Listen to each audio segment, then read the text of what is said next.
porque hay muchas cositas que mirándola yo mismo me reía y decía, ¿verdad que sí? ¿Sabes qué? Le llamaste al video de hoy los temas o los versos bíblicos que son más mal interpretados por los hermanos de las iglesias protestantes. Y yo le quisiera añadir un ingrediente. También los versos que a ellos no les gusta, o que a nosotros mismos no nos gustaba marcar en la Biblia. Como que le pasábamos por arriba y no, esto como que no nos conviene. Mejor lo dejamos a un lado. Con eso, bueno, me dices cuándo comenzamos. Se escucha bien todo, ¿verdad? Sí, Del lado mío. parece que sí, ya está confirmado que sí se escucha bien, tanto de tu lado como del mío. Y bueno, pues vamos a arrancar. Obviamente tenemos algunos pasajes ya preparados. Bueno, sabes, también te iba a decir, si tu cámara la puedes bajar un poco, porque parece que estás un poco abajo. Ahí está mejor, creo. A ¿Así? ver, menos. Ahí está, perfecto, perfecto. Sí. Sí, así es. Excelente. Bueno, antes de comenzar con los pasajes que ya tenemos aquí preparados, había un pasaje que tú me estabas, comentando, hermano Jorge, es el pasaje allá en las bodas de Caná, en el Sí, Evangelio de Juan, el capítulo 2, que sí. no sé si quieres introducir ahí qué es lo que tú has escuchado sobre este pasaje. Bueno, mira, a mí en particular me llama mucho la atención una de las cosas que los protestantes usan, uno de los argumentos que usan para atacar a la Virgen María y decir, bueno, ella era simplemente una sierva de Dios, una más, como tantas otras, con el solo mérito de haber obedecido a Dios en el momento de que el ángel le dijo, vas a ser la madre del Mesías. Y ellos, pues, una de las cosas que usan, me recuerdo haberlo usado yo también, es en el versículo 4 del capítulo 2 del libro de Juan, Juan 2, verso 4, donde dice que Jesús le dice a María, ¿qué tienes conmigo, mujer? Aún no ha llegado mi hora, o aún no ha venido mi hora. Y estoy leyendo de la traducción Reina de Valera 1960, que es la más común entre los protestantes de habla hispana, aunque le quitaron sabiduría, como dice el padre Luis Toro. Pero, bueno, este versículo 4, como que quieren decir que al Jesús haberle dicho, ¿qué tienes conmigo, mujer? Como que Jesús estaba echando un poco al lado, o sea, como tratando a María como una mujer cualquiera, como una con cierta distancia, como siendo condescendiente con ella. Uh-huh. Y una de las cosas que quiero resaltar es que este versículo específicamente, el título que se le da, que Jesús le da, o cuando Jesús la llama a ella mujer, es realmente un título lo que le está dando. Es el título que comienza desde el libro de Génesis, exactamente en Génesis 3, en el verso 15 del capítulo 3 de Génesis, donde Dios le dice a la serpiente, y pondré enemistad entre ti y la mujer, y entre tu simiente y la simiente suya. Entre esta te herirá la cabeza y tú le herirás el calcañar. Y así hay varias citas en la Biblia donde precisamente se le llama a la madre del Mesías mujer. Cito, por ejemplo, Génesis 3:15, que ya hablamos de él, Isaías 7:14, Juan 2:1 hasta el verso 11 y Juan 19:26 y 27. Constantemente a la Virgen María se le habla como que no, vamos, como que Jesús tomó distancia de ella, pero en realidad no es así. También se me olvidó mencionar la aparición que tuvo Juan en el libro de Revelaciones, en el libro de Apocalipsis, capítulo 12, verso 1, donde dice que vio una gran señal en el cielo, una mujer vestida con el sol y la luna bajo sus pies y una corona de 12 estrellas alrededor de su cabeza. De nuevo, la Biblia cuando habla de la madre del Mesías la llama mujer. Y cuando Jesús precisamente le habla a ella diciéndole, mujer, ¿qué tienes conmigo? En realidad lo que le está es recordando a aquellas personas que obviamente eran judíos y conocían bien la tradición judía, que esta señora no era cualquier mujer, era actually la madre del Mesías, como lo estaban prometiendo las profecías. Y otra cosa muy importante, la Biblia habla claramente de que Jesús no rompió ningún mandamiento. Si Jesús hubiese sido condescendiente o falta de respeto, o tomando un poco de distancia así frío con su madre, pues hubiera roto la ley judía, el mandamiento de honrar a padre y madre. Nosotros decimos honra a padre y madre, pero en realidad el mandamiento tiene un nivel que es casi como si fuera adorar, como si fuera venerar, con una gran reverencia. O sea, no es una honra como diciendo, me voy a llevar bien con mi papá, voy a hablarle bien. No, no, no. Es al punto de admiración y absoluto respeto. Si Jesús nunca rompió la ley, él no pudo de ninguna manera hablar con condescendencia y con jactancia en otras palabras, a su propia madre. Así es. En otras palabras, hermano, si seguimos la lógica de los que quieren argumentar que Jesús en este pasaje de Juan capítulo 2, en las bodas de Caná, si seguimos la lógica o la interpretación que ellos le quieren dar a este pasaje, mira, aquí Jesús, ustedes quieren, el protestante le dice al católico, ustedes quieren usar Juan 2 para decir que aquí María está intercediendo y Jesús accede a conceder lo que su madre le pide. Ellos quieren señalar que cuando Jesús le dice a María, a la Virgen María, le dice mujer, o eso que, de hecho estoy tratando de recordar la expresión, eso que a ti, y a mí, mujer. Entonces dando a entender de que ves, en la realidad ahí se ve que Jesús prácticamente, en otras palabras, quieren implicar que Jesús ahí no la está tratando con la veneración que nosotros queremos tratar a la Virgen María. Pero como bien ha señalado, si vamos a seguir la lógica protestante, si vamos a seguir esa forma de interpretar el pasaje, estaríamos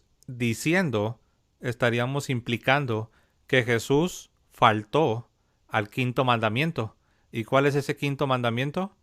Honrarás a tu padre y a tu madre. Así es. Honrarás a tu padre y a tu madre. Entonces, queriendo socavar la dignidad de la Virgen María, se está atentando contra la santidad del mismo Señor Jesucristo, quien no quebrantó ningún solo de los mandamientos de la ley divina.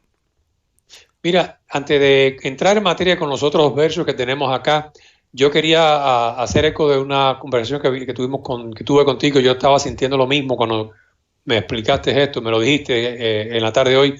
Y es sobre la importancia, José, de tratar con caridad y con paciencia y dulzura a los hermanos protestantes, incluyendo a los que están comentando en tus videos, quizás con un cierto desprecio hacia los católicos y demás. Mire, nosotros venimos de ahí. Si Dios trajo a esta persona al canal y está pues comentando de una manera negativa, es señal de que Dios está trabajando de esa manera en esta persona. Yo recuerdo cuando yo empecé en mi proceso de búsqueda, yo honestamente sentí que me estaba volviendo loco, que el diablo me estaba confundiendo. ¿Por qué? Porque el protestante tiene un celo real por la verdad y por el amor del Señor y realmente quiere la salvación de las almas. O sea, no es que ellos son malvados, no, al contrario, el corazón está en el lugar correcto. Ahora, obviamente hay una desconexión con la verdad, hay una desconexión con la enseñanza apostólica, hay una separación y rebelión contra la iglesia de Cristo, pero la realidad es que el Señor está trabajando en esa persona y eso es por lo cual la persona está en el canal comentando, quizás poniendo cosas ofensivas, pero es parte del proceso. Duele el orgullo, el reconocer que uno estaba equivocado, el reconocer que tantas cosas que quizás uno pensó que eran seguras, pues te empiezas a dar cuenta de que, duele en tu orgullo. El proceso es doloroso para las personas salir de un mundo sectario y hereje como el mundo protestante. Y lo digo con todo amor y con toda claridad, porque hay que decirlo claro. Sí, mi hermano, yo sé que eres cristiano y el Señor te tiene en cuenta. O sea, no vas a ir al infierno porque simplemente eres protestante, pero estás en pecado, ¿sabes? Y es tu responsabilidad buscar y es tu responsabilidad indagar a ver si estás en la verdad o en el error. Y eso fue lo que nos pasó a nosotros. Así es, y qué bueno que lo estás señalando, hermano, porque pues nadie de nosotros estamos exentos, no somos inmunes a caer en una falta de caridad. Y bueno, aunque uno trata de ser paciente, pero sí, puede haber ocasiones en las que estamos faltando a la caridad y es un balance, ¿no? Es un balance que debemos aprender a llevar, tolerarlo, ser pacientes y al mismo tiempo, ¿no? Habrá momentos en los que con caridad, con respeto, pues sí les tenemos que señalar, ¿verdad? Sabes, también pues te pido el mismo respeto, ¿verdad? Te pido la misma paciencia para conmigo. Y es un Claro. balance. Y yo siempre trato de animar a todos los hermanos a que recuerden que el que está fuera de la iglesia típicamente no saben que está. El que está fuera de la iglesia típicamente no sabe. Él cree que todo lo contrario. Él cree que siendo protestante es estar lo más íntimamente unido a Dios, porque así le han enseñado. Exacto. Bueno, pues mira, yo tengo un pasaje, hermano Jorge, y todos los hermanos que nos acompañan. Este pasaje está en el Evangelio según San Marcos. En San Marcos, el capítulo 7, voy a leer del verso 9 al 13. Y este pasaje se malinterpreta bastante, porque quieren usar este pasaje para decir que así como los fariseos tenían sus tradiciones que invalidaban la palabra de Dios, del mismo modo, dicen ellos, ahora ustedes, los católicos, también tienen tradiciones que no están escritas, que no están explícitamente escritas en un verso y quieren utilizar este pasaje. Le voy a dar lectura primero. Marcos 7 y voy a leer del verso 9 al 13.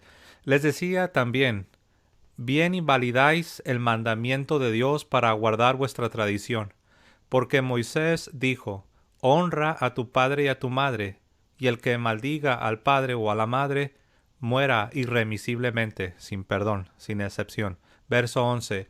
Pero vosotros decís, basta que diga un hombre al padre o a la madre, es corbán, que quiere decir ofrenda a Dios, es corbán o es ofrenda de Dios, o lo he dedicado a Dios, todo aquello con que pudiera ayudarte. Obviamente el contexto es unos papás, una mamá, un papá en necesidad material y tienen un hijo que tiene los bienes, tiene con qué ayudar o con qué suplir la necesidad de sus padres, pero los fariseos estaban enseñando que estaba bien que esta riqueza o este dinero que tenían, si lo dedicaban a Dios como un corbán, como una ofrenda a Dios, en otras palabras, para ser más directos, si ellos ya habían determinado que ese dinero, que esa propiedad, que esos bienes materiales fueran dedicados para el templo, cuando llegara el momento de necesidad para los papás, los fariseos estaban enseñando que no debían usar ese dinero, esos bienes materiales, porque eran corbán, porque eran una ofrenda, porque ya los habían dedicado para el templo de Dios, en lugar de enseñar el mandamiento. El mandamiento es honra a tu padre y a tu madre. En otras palabras, cuando tu padre y tu madre estén en un momento de necesidad, si tú tienes la manera de ayudarlos, tu deber, tu obligación moral es tomar esos bienes que tú tienes para ayudar a tu papá y ayudar a tu mamá. Eso era lo correcto. Pero los fariseos, con sus tradiciones de hombres, que no son otra cosa sino interpretaciones que ellos le daban a la Sagrada Escritura. Entonces es interesante que muchas veces se quiere usar este pasaje para echarle en cara al católico, porque sabemos que en la Iglesia Católica tenemos la tradición apostólica, tenemos la tradición sagrada. Es decir, no todo lo que tiene que ver con la fe cristiana ha quedado plasmado en un versículo de la Biblia, porque el mismo apóstol San Juan nos Correcto. dice que si se hubiera escrito todo lo que Jesús hizo, todo lo que el Señor enseñó, ni en el mundo cabrían los libros que tendrían que escribirse. Bueno, ellos, el anticatólico, porque yo sé que no todo protestante hace esto, hay que decirlo, no todo el protestante comete esta falacia, este error del que estoy hablando.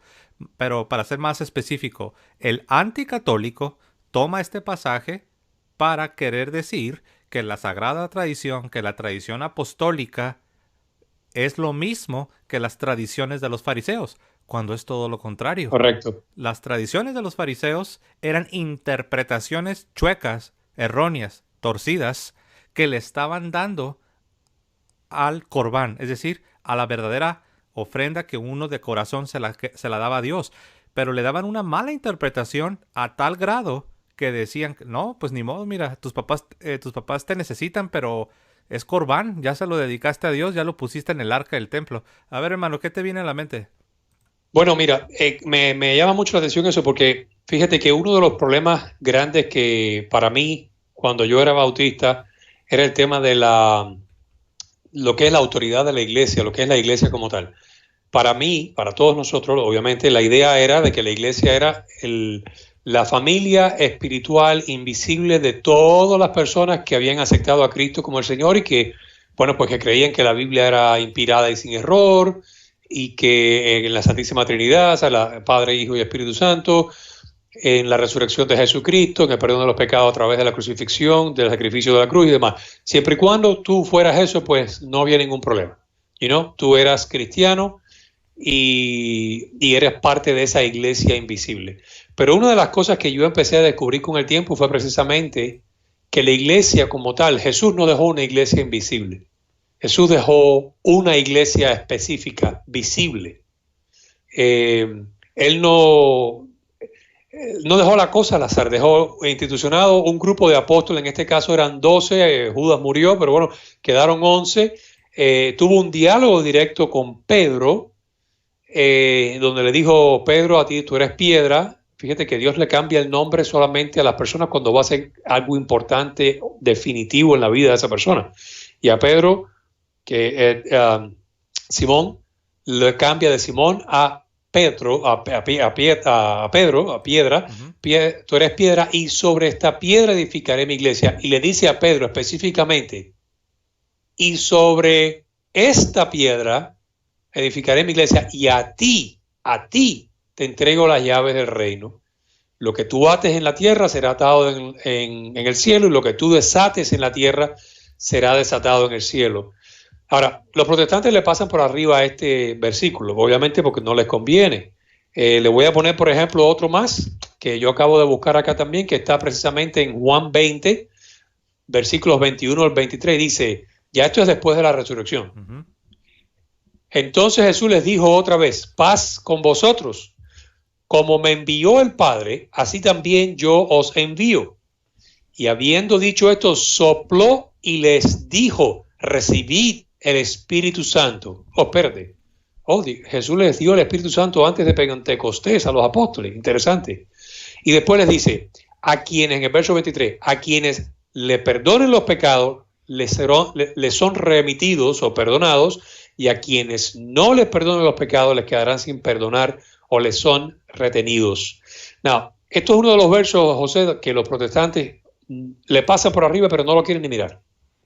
No lo quieren entender. Y lo que quieren, y me da gracia, porque la explicación que tienen para esto, bueno, ese poder Jesús se lo dio solamente a los discípulos. Ahora, mira qué interesante. Como bautista, no hay problema. Los bautistas no creen que los dones de la iglesia, los dones del Espíritu Santo, pasaron más allá de los discípulos. Una vez que la iglesia se organizó y los discípulos murieron, ahí murieron todos los dones del Espíritu Santo, de sanidad, de lengua, de profecía, esto mismo de perdonar pecados, ahí todo se murió. Claro, eso no lo dice la Biblia en ningún lado, a pesar de que los protestantes afirman solo la Escritura. El hecho de que los dones desaparecieron no está en ningún lado en la Biblia, eso se lo inventaron también ellos. Sí. Pero si eres pentecostal o eres no denominacional, o sea, no de la extrema, no de la escuela bautista, Ajá. que crees que los dones todavía están presentes, sí, todos los dones están presentes, pero este no. El de perdonar pecados, eso solamente era para los apóstoles. Sí. Murió con eso. Lo interesante es que cuando uno va a la iglesia, a la historia de la iglesia, pues uno ve que primero en Hechos de los Apóstoles, que es un librito que nos cuesta un pequeño detalle de cómo fue la vida de la iglesia en los primeros años, los apóstoles no comisionaron a cualquier persona, sino que buscaban, oraban, y cuando elegían a esa persona para reemplazar a uno de sus apóstoles o para enviarlo como presbítero, como obispo, le imponían las manos y lo hacían lo que es la ordenación. Ordenar es traspasarle la autoridad, el poder que Jesús delegó en ellos en Juan 20, 23, a esos hombres probados que ellos ahora estaban comisionando con esa misma autoridad que recibieron de Jesús para que continuaran la obra de la iglesia. Quiero resaltar que la iglesia estuvo casi 400 años, para ser más exacto, 349 años sin Biblia. Lo que había era el Antiguo Testamento y unas cuantas cartas en algunas iglesias dispersas por todo el mundo. Pero hay miles y miles y miles de escritos de los padres de la iglesia que eran los discípulos de los apóstoles. Y mucha de esta enseñanza se transmitía a través de cartas oralmente y entre los obispos y sacerdotes de la iglesia, pues usando precisamente toda esta riqueza que había en ese momento, pues con esto se enseñaba a los cristianos. Eran casi 400 años que los cristianos no tenían escritura, más allá del Antiguo Testamento. Hay que aclarar ahí porque algunos se confunden, ¿no? Cuando te escuchan hacer lo que acabas de decir, algunos piensan que estamos diciendo que no existía la Biblia. Sí existía, pero bueno, no... como la tenemos hoy en día, no existía. Por ejemplo, el Nuevo Testamento no existía. Existía cartas y evangelios por ahí, pero había más de 4 evangelios. Y porque había la costumbre de que hacían cartas y quizás le ponían la autoría como que la hizo el apóstol Juan, cuando en realidad no la hizo el apóstol Juan. Es decir, no se había dado la definición oficial de la iglesia, pero obviamente los escritos ya estaban en circulación. A eso me refiero. Estaban en circulación, pero no estaban todos juntos y clarificados. Estos son, porque había muchas más cartas que los evangelios y que las cartas de los apóstoles. Muchos apocalipsis y hechos y de todo. Pero también habían las cartas de los padres de la iglesia. Y estas cartas, quiero que sepan que esta enseñanza de los apóstoles precisamente fue el criterio, el conocimiento que la iglesia usó para determinar este evangelio sí, esta carta no, y estos son los libros inspirados, y esto es palabra de Dios, y esto no es palabra de Dios. Esto es un documento importante, histórico, lo que tú quieras, pero no es palabra de Dios. Para mí fue difícil aceptar esto de la historia de lo que es la autoridad de la iglesia, pero ese fue el primer punto. Cuando yo empecé a ver a través de la escritura y a través de la historia que sí, Jesús dejó una iglesia visible, encabezada por los apóstoles. Incluso cuando alguien una vez tratando de sacar un demonio, lo hizo en el nombre de Jesús, ese que predica Pablo. Dice que el demonio se viró. A Pablo lo conozco, pero ¿tú quién eres? Y el demonio le dio una paliza. Es decir, no cualquier persona podía atribuirse la autoridad de Jesús para hacer lo que los apóstoles hacían. Sí. Y siempre hubo una consecuencia. Mira, hablaste ahorita de lo de la tradición de los... Sí, que de hecho tengo un par de puntos ahí sobre el pasaje de Marcos. Mira, ya para irnos, antes de irnos a lo siguiente. Entonces, hermanos, el pasaje que se usa de San Marcos 7, versos del 9 al 13, donde hablan del Corbán, y no terminé de leer, pero lo termino de leer para ustedes. El Señor reprende a los fariseos por sus interpretaciones privadas, que obviamente esa no era la enseñanza no era la enseñanza oficial, por así decirlo. No era la interpretación correcta que los judíos, que Moisés habían enseñado. Pero estos fariseos estaban interpretando la escritura por su propia cuenta. Eso es una interpretación privada. Una cosa es lo que se enseña de manera oficial, lo que enseña la iglesia, y otra cosa es lo que un individuo o un pequeño sector, pues de ahí viene la palabra secta, un sector, un grupo de personas comienzan a enseñar de manera independiente.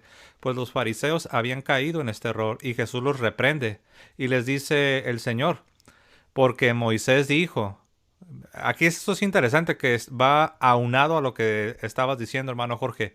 Aquí obviamente todavía no estaba la iglesia en el sentido formal, por así decirlo, pero el Señor Jesucristo apela a Moisés, apela a la autoridad en tiempos de la antigua alianza. Dice, porque Moisés dijo, honra a tu padre y a tu madre, y el que maldiga al padre o a la madre muere irremisiblemente. Pero vosotros decís, basta que diga un hombre al padre o a la madre, es corbán, que quiere decir ofrenda a Dios. Es ofrenda, con eso basta, con eso es suficiente para que ya no te dé la ayuda que de otra manera te pudiera dar. Dice, todo aquello con que pudiera ayudarte, es corbán, es ofrenda. Y sigo leyendo, verso 12, y no le dejáis hacer más por su padre o por su madre, invalidando, dice el Señor, invalidando la palabra de Dios con vuestra tradición que habéis transmitido, y muchas cosas hacéis semejantes a estas. Ahora, esas tradiciones de las que habla el Señor Jesucristo no se refiere al mensaje evangélico que no quedó escrito en las páginas del Nuevo Testamento. Esas tradiciones a las que se refiere el Señor Jesucristo son interpretaciones privadas. Privadas. Exacto. Pero el anticatólico viene y nos dice que lo que no quedó escrito, que viene desde los apóstoles, que se le conoce como tradición apostólica, que lo que no quedó escrito, que la tradición de la iglesia, la tradición apostólica, es idéntico a las tradiciones que Jesús está hablando aquí en este pasaje de Marcos. De hecho, hay un hermano que comentó precisamente en el video, en el promo que hiciste de este programa, de que como que nosotros invalidamos, o sea, hizo esta cotación de que nosotros invalidamos la enseñanza del Señor con tradiciones humanas. Y mira, hay un pasaje bíblico que va directo conectado con esto que estamos hablando de la tradición y de cómo se malinterpreta precisamente, mal traduce en la Biblia de Reina Valera la palabra tradición. Es segunda de Tesalónica, capítulo 2, verso 15.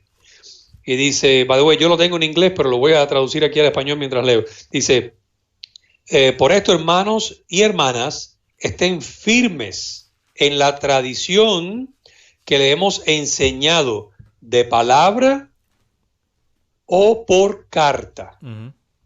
Es decir, una de las cosas, por ejemplo, de la sola escritura, que tampoco está en la Biblia, eso es un dogma protestante que se lo sacaron de la manga. No está en la Biblia, ni explícita ni implícitamente. No existe. Yo le puedo preguntar a cualquier protestante, dime dónde dice la Biblia que todo tiene que estar en la Biblia. Y yo le voy a llevar a Juan, donde dice que obviamente no todo está escrito, si no, no cabrían los libros en este mundo. Y aquí, por ejemplo, Pablo le está diciendo a los hermanos de la iglesia de Tesalónica, lo que les hemos enseñado de palabra y por carta, manténgase firme. Pero fíjese, en la traducción de Reina de Varela, aquí no lo traduce como tradición, lo traduce como enseñanza. De hecho, déjatelo leo. Pero curioso. Te lo voy a leer, sí, para por favor. Que, fíjense nada más, la Reina Valera 60, que es la más popular. ¿Cómo no? Segunda a los Tesalonicenses 2:15. Así que, hermanos, estad firmes y retened la doctrina. Ahí está. Ok, pero fíjate que interesante que la palabra original en griego que se usó en ese texto, que ya lo has explicado anteriormente en otros videos, se llama o se dice paradosis. Paradosis significa tradición. Enseñanza es otra palabra que se llama didasco. Y esa no es la palabra que está en el texto original. En el texto original está paradosis, que es tradición. Pero como la Reina Varela, de nuevo, es una traducción que está hecha con un fin específico, que es contradecir a la iglesia, pues ellos cambian. Y donde se refiere a tradiciones judías o fariseas o cosas negativas que no tienen nada que ver con la enseñanza de los apóstoles, ellos ponen tradición, la palabra correcta, paradosis.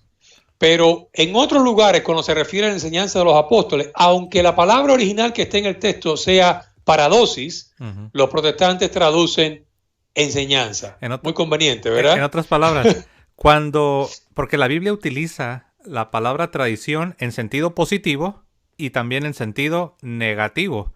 Pero aquí los señores de la Reina Valera 60 únicamente traducen traducen la palabra tradición cuando el contexto es negativo, cuando es algo malo. Pero cuando se habla de tradición en un sentido positivo, o sea, como sinónimo de palabra de Dios, porque eso dice San Pablo, dice, ustedes retienen las paradosis, las tradiciones, y luego habla ya sea por boca o por carta, escrita o, en este caso, oral. Y ahí está Claro. hablando de la tradición en un sentido positivo. Pero Y cuando, los de la Reina Valera dijeron, no, no, aquí no vamos a poner tradición, porque suena claro, católico. es lo mismo que los testigos de Jehová. Cuando en la Biblia testigos de Jehová habla de adorar al Hijo, le llaman, usan otra palabra que significa como reverencia, o no me acuerdo ahora cómo qué es la palabra que usan, pero Instrucción, algunos le ponen instrucción, creo. como que a Jesús no se le adora, sino que se le debe oblación, una cosa así, no me acuerdo bien. Oh, Pero ok. los protestantes hacen en general lo mismo. El caso es lo siguiente, y por eso es que yo siempre cuando hablo con un protestante y con un católico también, especifico que cuando me refiero a la tradición de los apóstoles, estoy queriendo decir la enseñanza de los apóstoles. Y esta enseñanza, de nuevo, está recogida en miles de cartas y documentos que obviamente no pararon en la Biblia, no pararon en el Nuevo Testamento. Si los protestantes, por ejemplo, me da gracia, ellos acusan a los católicos de que añadieron 27, añadieron libros a la Biblia. Los protestantes se refieren a los 9 libros del antiguo, del deuterocanónico, pero a los 7 libros, pero en realidad nosotros añadimos 27 libros a la Biblia, que son los 27 del Nuevo Testamento. Pero había muchos más, había muchos más. Y estos cientos de documentos, miles de cartas, pues no terminaron en la Biblia. ¿Por qué? Porque la iglesia, teniendo la enseñanza apostólica que se transmitió por mucho tiempo oralmente y por cartas, pues este fue el conocimiento, el criterio, el juicio que la iglesia usó para discernir y definir estos libros si son inspirados y estos libros no lo son. Y entonces por eso es que hoy en día tenemos solamente 27 libros en el Nuevo Testamento. Esas fueron cosas que a mí me golpearon. Mm. Y poco a poco me fue mostrando, José, primero que la iglesia era algo visible y que tenía una autoridad. Esa misma autoridad, por ejemplo, que Jesús le dijo a los apóstoles, a quienes ustedes perdonen los pecados quedarán perdonados y a los que no quedarán sin perdonar. Fíjate que uno de los escándalos de los fariseos era precisamente de que Jesús perdonaba pecados. ¿Quién eres tú para perdonar pecados? Solamente Dios puede hacerlo. Y Jesús no solamente perdonó pecados, sino también que delegó ese poder en las manos de sus discípulos, de sus apóstoles, para que ellos siguieran haciendo lo mismo. El protestante dice, no, solamente hay que confesarse con Dios y con mi hermano, le digo a mi hermano mi pecado, y bueno, nos confesamos los pecados los unos a los otros y con eso pues ya quedamos sanos de nuestros pecados. Pero en realidad, no olvidemos que que el cristianismo es judaísmo con Mesías. O sea, es una continuación del judaísmo con Mesías. Y Jesús no rompió con las tradiciones y los conocimientos de ese pueblo judío al cual él fue enviado primeramente. Desde un principio la gente iba a un sacerdote para purificarse de sus pecados. Iban al templo, se mostraban. Cuando él sanó al leproso, lo mandó a que fuera al templo y llevara su ofrenda y que los sacerdotes lo inspeccionaran, hicieran el sacrificio de limpieza, ¿verdad? De aceptación en la comunidad. Sí, así Y es. Jesús hizo lo mismo, continuó. Así es, por eso a la iglesia se le conoce como el Israel de Dios. Es el Israel consumado, es el cumplimiento. Algunos quieren decir, no, ustedes creen que la iglesia viene a destronar o viene a reemplazar a Israel. Y la respuesta es no, la iglesia no reemplaza o destruye, la iglesia es el cumplimiento, es la consumación, es el clímax de toda la revelación que Dios estuvo dando en tiempos de la antigua alianza. Entonces, hermano, antes de pasar me imagino que ahí tienes el pasaje que quieres compartirnos. Entonces, dejando en claro, este pasaje que les acabo de compartir, hermanos, o que es el pasaje que muchos quieren usar para decir que las tradiciones de los fariseos es lo que la Iglesia Católica cree. Eso no puede estar más lejos de la verdad. Las tradiciones de los fariseos son interpretaciones privadas y Jesús las condena. ¿Por qué?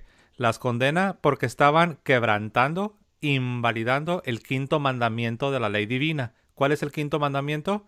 Honra a tu padre y a tu madre. Por eso Jesús los reprende, porque su interpretación quebrantaba el mandamiento divino. A ver, hermano, entonces, ¿tienes otro pasaje por ahí al que quieres ir? Tengo varios, pero antes de movernos hacia otro tema, quería que mencionara, por ejemplo, el pasaje de, no me acuerdo exactamente de la cita, lo pusiste en el promo, que es donde Pablo le dice, no sí, discutamos más allá de lo que ya está escrito. Ah, sí, qué bueno que me recuerdas, mira, lo Porque tengo. tengo un hermano mío que obviamente tratando de probar Sí. la que sola escritura está en la Biblia, me dice, bueno, mira, este versículo específicamente dice que no vayamos más allá De lo que está de escrito. analizar de lo que ya está escrito. Ok, ahí voy. Por favor, léelo. Aquí lo tengo y tengo una, de hecho, qué bueno, porque tengo aquí unas explicaciones muy buenas. Ok, miren, Primera a los Corintios capítulo 4 y el verso 6. Aquí San Pablo dice, y leo de la Reina Valera, dice, pero esto, hermanos, lo he presentado como ejemplo en mí y Apolos, que era otro predicador, otro maestro. Dice, lo he presentado como ejemplo en mí y Apolos por amor de vosotros, por amor a ustedes, para que en nosotros, en Apolos y en Pablo, dice, aprendáis a no pensar más de lo que está escrito, no sea que por causa de uno os envanezcáis unos contra otros. Entonces usan esa frasecita, la frasecita donde dice para que aprendáis a pensar, a no pensar más de lo que está escrito. Usan esa frase para decir, ¿ves? Ahí dice que no debes pensar o no debes creer cosas que no están escritas. O sea, en otras palabras, para defender el dogma protestante de solo la Biblia, sola escritura. Bueno, número uno, el contexto de este pasaje nos dice que los corintios no estaban discutiendo solo la Biblia o sola escritura, o que si no está en un versículo no lo creas. Si tú vas al contexto, te vas a dar cuenta que los corintios tenían un problema, y su problema se llamaba orgullo. Les dice San Pablo que ellos ya estaban envanecidos. Los corintios estaban envanecidos, creían ser más sabios que la iglesia.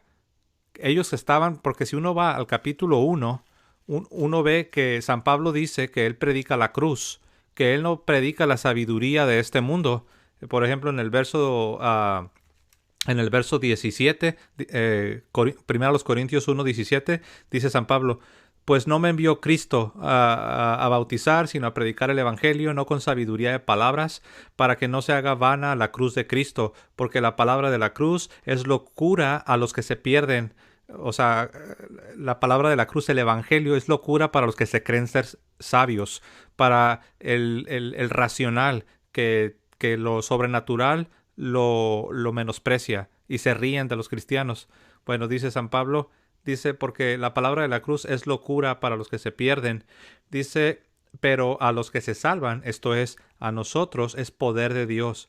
Pues está escrito, destruiré la sabiduría de los sabios y desecharé el entendimiento de los entendidos. ¿Dónde está el sabio? ¿Dónde está el escriba? ¿Dónde está el disputador de este siglo? ¿No ha enloquecido Dios la sabiduría del mundo? Ahora, lo que acaba de hacer San Pablo es citar Isaías 29:14 y también Isaías 44:25. San Pablo está citando el Antiguo Testamento para enseñarle a los corintios a no envanecerse, a no creerse sabios en sí mismos y menospreciar lo que San Pablo les estaba enseñando. Entonces, cuando San Pablo dice, para que aprendáis a no pensar más allá de lo que está escrito, San Pablo les está diciendo, miren, ustedes están cayendo en el error de creerse sabios aparte de Dios. Ustedes están cayendo en el orgullo, se están envaneciendo. El mismo contexto lo dice. Primero a los Corintios. Y no solamente eso, José. Tomemos el argumento de que vamos a tomar el argumento protestante de que se refiere a sola escritura a eso. Si eso fuera cierto, primero, había muchas cartas del Nuevo Testamento que aún no habían sido escritas. Ni siquiera se había escrito el Evangelio de Juan, porque la carta a los Corintios es muy anterior al Evangelio de Juan, ¿verdad? A Revelaciones, a muchas otras cartas. Esa es una. Entonces aquellas cartas no cuentan. Y lo otro es lo siguiente. Jesús no dejó una lista de los libros o de las cartas que iban a ser inspiradas y que debían estar en la Biblia. Jesús no mandó a nadie a escribir absolutamente nada. Si fuese cierto ese argumento de que apoya sola la Escritura, todo lo que se escribió después de la carta de los Corintios, pues no está incluido, no es válido. Y si fuese válido, ¿con qué autoridad? Si fuese válido, ¿con qué autoridad lo haces válido? ¿Con qué autoridad defines que realmente es ahora parte del contenido inspirado por Dios? ¿Qué punto de referencia, qué autoridad nos dice que esos nuevos documentos que se escribieron después de la carta de los Corintios son realmente inspirados por Dios? ¿Me explico? Así es. Y cuando San Pablo dice, para que aprendas a no pensar más allá de lo que está escrito, San Pablo no está ahí refutando a los católicos como piensan los protestantes. San Pablo, porque si uno dice, oye, ¿a qué se refiere? San Pablo dice, para que aprendas a no pensar más allá de lo que está escrito. Uno puede preguntarse, ¿a cuáles escrituras exactamente se está refiriendo San Pablo? Bueno, la respuesta general sería al Antiguo Testamento, lo cual es cierto. Pero, ya siendo más específicos, yendo al contexto, uno se va a dar cuenta que San Pablo está citando Isaías, como ya lo mencioné. Uno se va a dar cuenta que ahí mismo, en 1 Corintios capítulo 3, en el verso, por ejemplo, en el verso 19, San Pablo está citando el libro de Job. En el verso 20, San Pablo está citando el libro de los Salmos. Y todos esos versículos, Isaías, Job, Salmos, hablan de un mismo tema. Si uno los lee, todos los versículos hablan de la soberbia del sabio según el mundo, de los que se quieren creer sabios y Dios los humilla. Todos los versículos. Ese es el contexto del verso. Así es, y uno dice, bueno, pues ¿cuál es lo que está escrito? ¿A qué se refiere? Pues basta con ir al contexto. Capítulo 3, San Pablo cita los Salmos, capítulo 5, verso 13, Job 5, 13, Salmo 94, 11. En el capítulo 1, San Pablo cita Isaías. Y si tú preguntas, ok, José, estas 4 escrituras que acabas de dar, ¿de qué hablan? Hablan de la soberbia, hablan de la sabiduría según el mundo.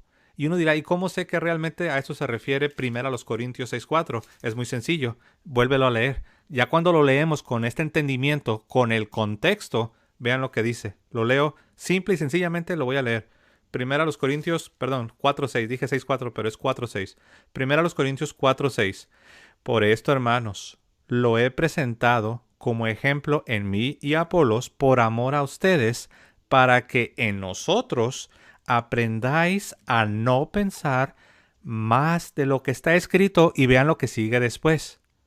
No sea que por causa de uno os envanezcáis unos contra otros. Verso 7. Porque ¿quién te distingue? ¿O qué tienes que no hayas recibido?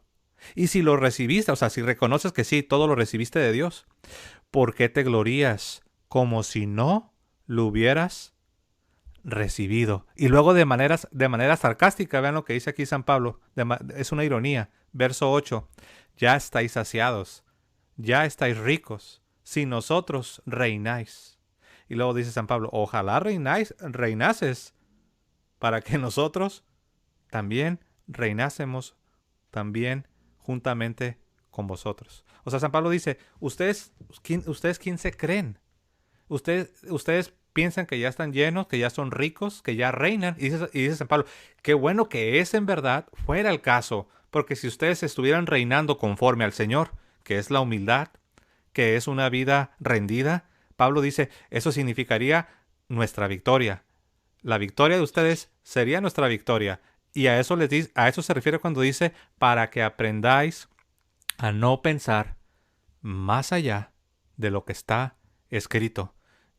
José, y para añadir un poquito de limón a la herida, mira qué te parece este verso. Juan 21, verso 25. Y dice, termina el Evangelio así, dice, pero muchas cosas más dijo Jesús.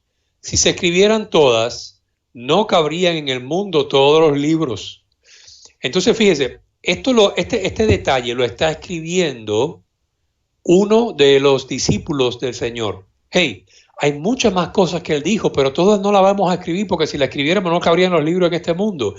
Pero entonces la pregunta es, ¿y si no está escrito, dónde está todo ese otro contenido que Jesús dijo y enseñó? ¿Verdad? Ujú. ¿Es acaso que no era importante? Recuerden que, primera, si Jesús lo habló y lo enseñó, era importante. Ujú. Y no se olviden que Jesús dijo bien claro que vamos a ser juzgados por toda palabra que sale de nuestra boca. Yo no creo que el Señor estaba hablando por hablar y llenar espacio en un programa de televisión o de radio para que no hubiese silencio. No, no, no, no. El Señor enseñó muchas, muchas, muchas más cosas. Los evangelios que fueron catequesis, fueron enseñanzas para las iglesias locales, pues recogieron algunas de ellas. ¿Dónde está todo eso que Jesús enseñó, pero que no se escribió? Ya les dije, es lo que nosotros los católicos llamamos la tradición apostólica. Y cuando digo tradición, me refiero a paradosis, enseñanza apostólica, que está recogida en miles de cartas y documentos a través a través de los años en la iglesia, y también se transmitió oralmente. Recuerden, casi 400 años donde no había una Biblia como la conocemos hoy en día, con Antiguo y con Nuevo Testamento. Sí, Entonces, había mucho que no estaba escrito, que se transmitía de boca en boca. así es. Y mira, ya si alguien está escuchando esto, algún hermano no católico, algún cristiano no católico está escuchando esto y todavía no se convence del todo de que primera a los Corintios 4:6 no está hablando de esta idea de solo la Biblia. Yo ya les expliqué, ¿no? De acuerdo al contexto, que Pablo está tratando de ayudar a los corintios que habían caído en un envanecimiento, en un orgullo, en la sabiduría según el mundo, y unos decían yo soy de Pablo, yo soy de Apolos, y algunos, dicho sea de paso, estaban menospreciando al apóstol Pablo. Es lo que estaba sucediendo. Pero bueno, vean nada más lo que dice ahí mismo, primero a los Corintios, pero el capítulo 10. Primero a los Corintios, capítulo 10, voy a leer del verso 6 en adelante. Noten el mismo lenguaje, hablando de lo que está escrito, pero vean a qué se refiere. No se refiere al dogma de solo la Biblia. Dice primero a los Corintios 10:6, mas estas cosas, el contexto es de el pueblo de Israel atravesando el desierto. Y vean lo que dice San Pablo.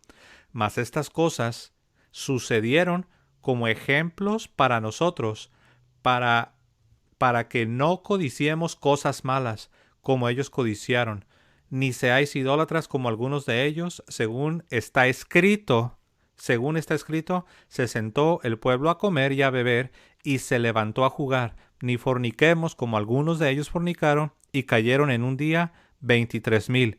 Ni tentemos al Señor como también algunos de ellos lo tentaron y perecieron por las serpientes, ni murmuréis como algunos de ellos murmuraron y perecieron por el destructor. Bueno, aquí lo que quiero decir es que San Pablo lo que está haciendo con los corintios en su afán de ayudarles es citar el Antiguo Testamento para sacar a la luz la inmoralidad en la cual los corintios habían caído. Número 1, soberbia. Se dice que la soberbia es raíz de muchos males. Una vez que caemos en la soberbia, de ahí se van a desprender otros pecados. Y San Pablo les dice, miren, el pueblo de Israel en el desierto, muchos murieron. Y todo eso se escribió para enseñarnos a nosotros. Lo dice en 1 Corintios 10:6. Mas estas cosas sucedieron como ejemplos para nosotros, para que no codiciemos cosas malas, como ellos codiciaron. Y dice, ni seáis idólatras como algunos de ellos, según está escrito. Es decir, San Pablo de ninguna manera está hablando del dogma de solo la Biblia. Lo que San Pablo está haciendo es sacar a la luz la soberbia y el pecado de los corintios, utilizando ejemplos de la Sagrada Escritura. Y cuando les A dice... mí, Sí, adelante, hermano.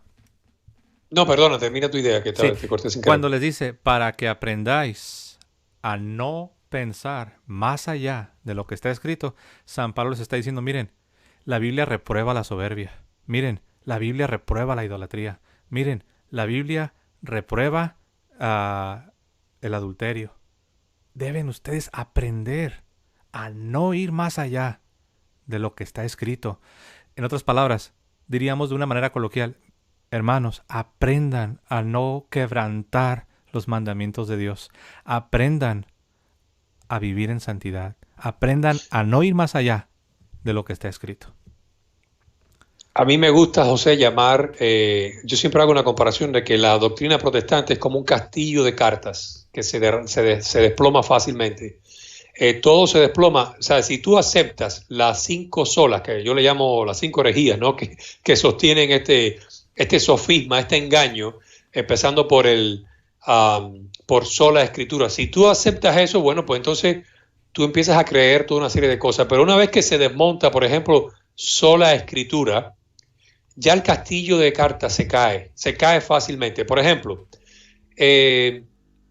primera, de verdad, en ningún momento, o sea, en la Biblia ni en la historia del cristianismo, ninguna de las doctrinas protestantes, y específicamente las 5 solas, existen más allá de 500 años. O sea, por 1500 años, nadie nunca habló de eso, nadie creyó en eso, y la Biblia no habla de eso por ningún lado, ni explícitamente, ni implícitamente. No está, sola escritura no está. Pero además, hay una cosa importante, porque de nuevo, para mí fue muy decisivo entender la autoridad de la iglesia y que la iglesia era algo visible, ¿verdad? Porque si la iglesia era algo visible que Jesús dejó con promesa de protección, con promesa de guía, con promesa de presencia real todos los días hasta el fin de los tiempos, y con esa promesa de protección al punto que dice que ni siquiera las puertas del infierno podrán contra ella. Es decir, si la iglesia tiene esas promesas de protección, compañía diaria y guía del Espíritu Santo que le va a revelar todas estas cosas que aún yo no les he enseñado, pero que el Espíritu Santo les va a guiar, quiere decir que Jesús no dejó las cosas al azar, porque si no, desde un principio habría lo que hay hoy en día en el mundo protestante, más de 60,000 diferentes denominaciones. Todas dicen guiarse por la Biblia textualmente y todas se contradicen en temas tan importantes como la salvación, el bautismo, los dones del Espíritu, lo que es la iglesia, etcétera. Y lo único que están de acuerdo es en las doctrinas básicas de la Iglesia Católica, que es la divinidad de Cristo, la Trinidad, lo que es el canon de la Biblia, por lo menos del Nuevo Testamento, y las 5 solas, ¿no? Pero fuera de eso, se matan los unos a los otros, créanmelo, porque yo estaba en el bando de los calvinistas, y un calvinista es como un lobo feroz al principio contra todo lo que no sea calvinista. Pero mira qué interesante este texto de Primera de Timoteo, capítulo 3, versículo 15. Si tú le preguntas a un protestante ahora, ¿dónde está recogida la verdad? ¿Qué es lo que define la verdad para los cristianos? Te voy a decir la Biblia. La Biblia, porque ellos creen en sola escritura. Pero sin embargo, eso no es lo que dice la Biblia. La Biblia dice en Primera de Timoteo 3:15, hermano protestante, busca tu Biblia. Esto es uno de los versículos que los protestantes nunca le pasan el colorcito amarillito. Lo ignoran, ni lo leen. O sea, no lo subrayan con su marcador fluorescente. No. Tú puedes coger una Biblia protestante y es un arcoíris de colores. Pero yo te aseguro que nunca vas a ver este verso subrayado. Jamás. Primera, de verdad, cuando yo era protestante, yo nunca lo vi. Te lo juro que nunca lo vi. Porque para mí era suficiente que la Biblia era todo. Pero cuando tú lees este verso y empatas con la realidad, dice el verso, lo leo, dice, si me demoro, ya ustedes saben cómo comportarse en la casa de Dios, que es la iglesia, columna y baluarte de la verdad. Lo tienes en la traducción de Reina Valera. ¿Quieres leerlo en la Reina Valera? Sí, en la Reina Valera dice así, Reina Valera. Para que si tardo, sepas cómo debes conducirte en la casa de Dios, que es la iglesia del Dios viviente, columna y baluarte de la verdad. Entonces aquí a la iglesia le llama columna y baluarte de la verdad.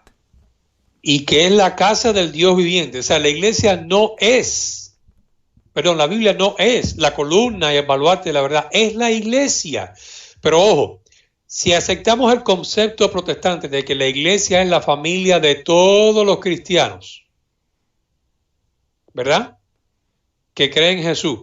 Entonces ahí tenemos un problema, porque esa iglesia no puede ser columna y baluarte de la verdad, porque ellos tienen muchas opiniones sobre muchas cosas En otras que palabras, se contradicen. ¿cuál iglesia? ¿Cuál iglesia Exacto, protestante ¿cuál es la que denominación? está sosteniendo las verdaderas doctrinas? Por ejemplo, aquí en Estados Unidos hay un resurgir bastante fuerte de lo que es el calvinismo. Yo era calvinista. Una de las doctrinas calvinistas es, bueno, que Jesús murió no por todos sin exclusión, sino por todos sin distinción de raza, pueblo y nación. Pero la gente ya nace condenada al infierno, excepto aquellos los que ya Dios predestinó desde antes de la creación del mundo para ser salvos. Y solamente por esas personas Jesús vino a morir. Y ese grupo de personas son todos sin distinción de pueblo, raza, lengua, nación o tribu. Pero quiere decir que para un calvinista, por ejemplo, puede ser que tú no seas salvo. Entonces tú le dices este mismo concepto, una persona que no es calvinista, un armeniano o armenianista, o que no cree en lo que es la doctrina de la gracia, la doctrina de lo que es el calvinismo, dice que eso es una herejía tremenda. Sí, pero es que eso es esencial, porque estamos hablando del tema de la salvación. ¿Es la salvación para todos sin exclusión? ¿O es la salvación para todos sin distinción? ¿O para ambos sin exclusión y sin distinción? Entonces, eso es un tema importantísimo. Los protestantes no están de acuerdo. Hay dos escuelas. Está la escuela armeniana y está la escuela calvinista. Yo siempre... Y entre... perdón que te interrumpa. Yo siempre les hago la pregunta. Yo les digo esto. La Biblia hace ciertas declaraciones que en el mundo protestante, en la cosmovisión protestante, la forma de interpretar y ver la vida protestante, estas declaraciones, estas afirmaciones que la Biblia hace en el mundo protestante no tienen sentido, no se pueden cumplir. Y ahí va. Una bien sencillita. La Biblia dice, obedeced a vuestros pastores. En el mundo protestante, ¿cómo aplicas ese mandamiento que te sujetes o que obedezcas a tus pastores? La pregunta que yo hago es esta. ¿Cuáles pastores? Porque si me sujeto a los pastores luteranos, me van a decir que a mi bebé que acaba de nacer lo debo bautizar para que sea regenerado, para que nazca de nuevo. Pero si me someto a los pastores bautistas, me van a decir que yo estaría obrando mal si bautizo a mi bebé. Entonces, ¿cómo obedezco ese mandamiento del Nuevo Testamento que dice que debo obedecer a mis pastores? ¿A cuál de todos los pastores? ¿A los pentecostales o a los luteranos? ¿A los calvinistas o a los bautistas o a los no denominacionales? ¿Y sabes qué me quiso responder una vez uno? No, pues depende. Si eres bautista, pues sujétate a los bautistas. Si eres pentecostal, sujétate a los pentecostales. Si eres metodista, sujétate a los metodistas. Y yo le digo, ¿no te das cuenta que eso se llama relativismo teológico? Tú tienes tu verdad, yo tengo mi verdad, él tiene su verdad, y cada quien que viva tranquilito en su propia burbuja. Bueno, eso es lo que ellos han hecho, pero el problema es que esas no fueron las promesas que Jesús dejó a la iglesia. Jesús le dejó a la iglesia la promesa de protección contra todo, que ni los poderes del infierno podrán contra ella. Guía del Espíritu Santo para que puedan entender lo que Él les ha enseñado y aún aquellas cosas que le faltó por mostrarle, y presencia real hasta el último día. Esto no se cumple en ninguno de los grupos protestantes, porque ellos están de acuerdo en una cosa. Como decimos en inglés, let's agree to disagree. Vamos a estar de acuerdo en que no estamos de acuerdo. Y entonces están de acuerdo en las poquitas doctrinas católicas que aceptaron del Concilio de Nicea, por ejemplo, o del canon bíblico. Pero la gran mayoría de las cosas ellos no están. Vi rapidito, puse un ojo en el chat y sale una persona ahí que dijo que la iglesia, que la iglesia es la foto de la Biblia y no la Biblia la foto de la iglesia. Me llamó ese comentario la atención. La realidad es esta. La iglesia existió por casi 400 años. Y al cabo de casi los 400 años, que fue en el año 382 después de Cristo, la iglesia nos dio la Biblia. Yo no sé qué tú quieres decir con eso de que la iglesia no es, de que la Biblia o la iglesia es la foto de la Biblia. En la realidad es que la iglesia fue quien nos dio la Biblia. La iglesia tuvo una información con la cual discernió qué libros pertenecían a la Biblia y qué libros no pertenecían a la Biblia. Yo creo... Sí, sobre eso que dices. Porque la Biblia no cayó del cielo, ¡pum! Como el libro de los mormones que cayó en el cielo y un ángel vino, lean, interprétenla. No, eso no fue así. La iglesia tomó su tiempo para definir, casi 400 años, qué cosa era palabra de Dios, y entonces, hasta el día de hoy, pues los protestantes aceptan la autoridad de la Iglesia Católica para definir lo que es el canon de la Biblia, excepto los libros del Deuterocanónico, que se lo quitaron al Antiguo Testamento en el año 1835. El hereje Lutero, él quería quitar Santiago, Hebreos, la carta de Judas y el Apocalipsis. Así es. Pero los protestantes pues no le hicieron caso al hereje Lutero, pero más tarde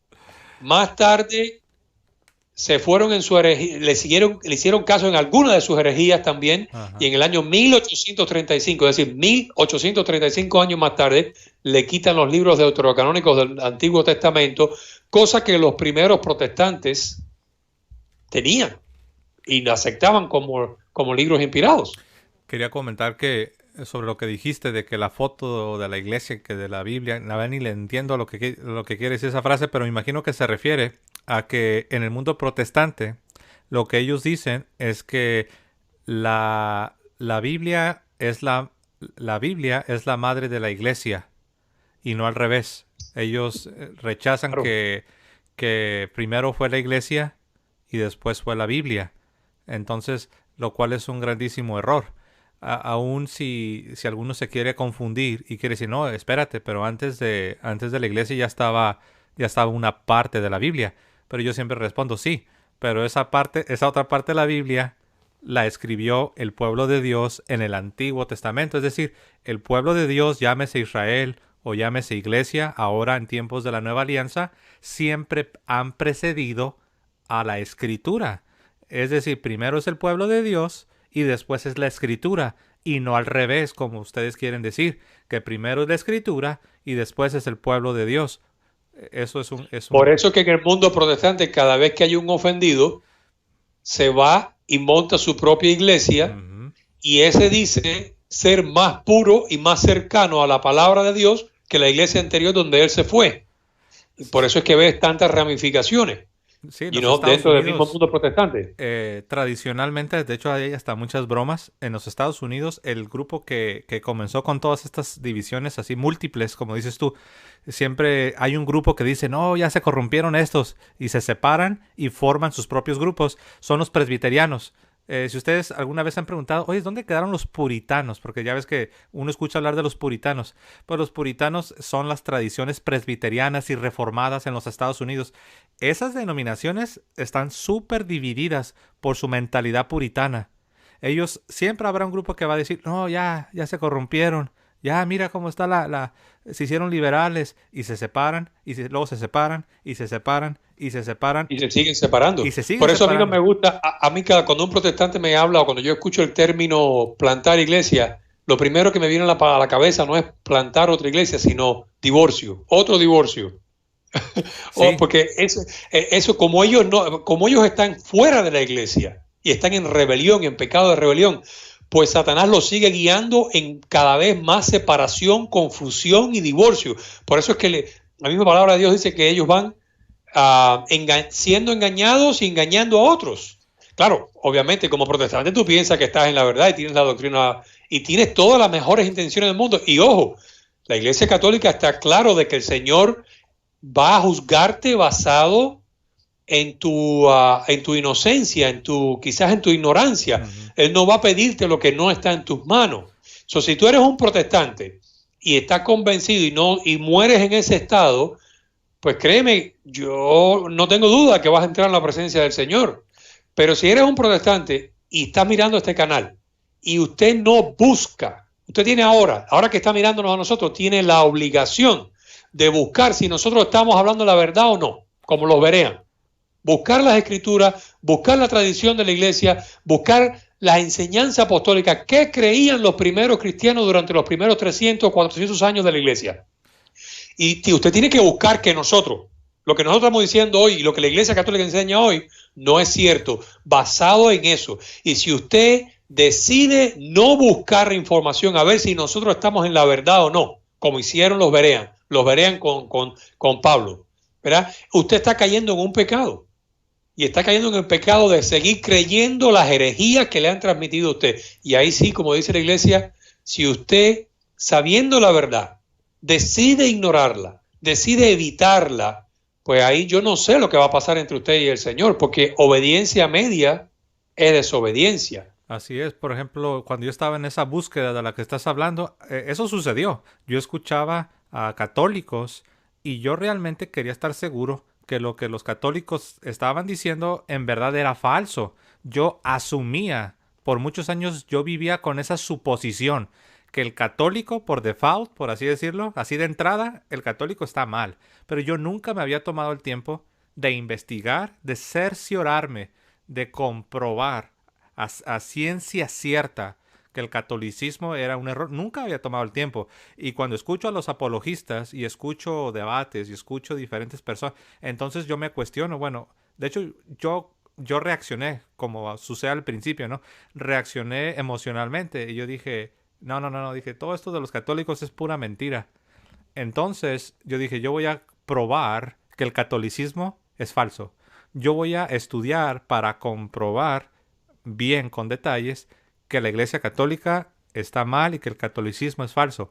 En ese proceso, porque si era sincero, equivocado pero sincero, honestamente equivocado, honestamente engañado. Y en ese proceso comienzo a descubrir una cosa aquí, otra cosita acá, otra cosita aquí, otra cosita acá. Y después me dio miedo, porque estaba aprendiendo y empecé a sentir ese peso de responsabilidad al que tú estás hablando. Y dije, caray, como que esto ya no me está gustando, porque parece como que me ando inclinando al catolicismo. Pero, ¿qué haces? Mira, y hay una...